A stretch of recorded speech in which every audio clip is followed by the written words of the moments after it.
A new poll out today shows Texans, on average, are evenly split on how they feel about Governor Abbott lifting the mask mandate. Here to talk about this is Travis County GOP Chairman Matt Makoviak and Ed Espinoza from Progress, Texas. Thank you both for being here. Thanks. Sure. Taking a look at some of the poll's findings, in larger cities, Texans opposed the repeal more heavily. The Dallas area is dead even on how they feel about the repeal. The poll also finds rural areas support it. So it seems people who live in more conservative areas are more in favor of ditching the mask. And why is the issue of wearing a mask being politicized still when science shows wearing a mask is an important thing to keep doing during the pandemic?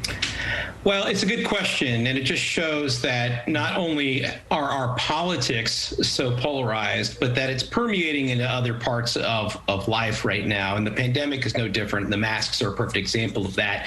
And that's what you're seeing in this poll. Now, as far as the cities, the metro areas, where people have been greatly impacted by the coronavirus and people of color are the ones that disapprove of the mask mandate repeal the most.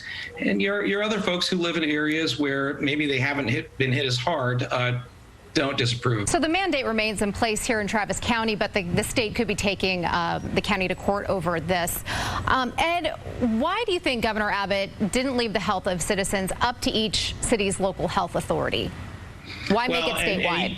And he hasn't. Like the Attorney General has actually ordered Travis County to end its mask mandate today. So I think that maybe this is some new information that Matt needs to factor in here. But look, the reason you should leave this in place is because we're only 8 to 10 weeks from mass vaccinations in this state. We have come so far.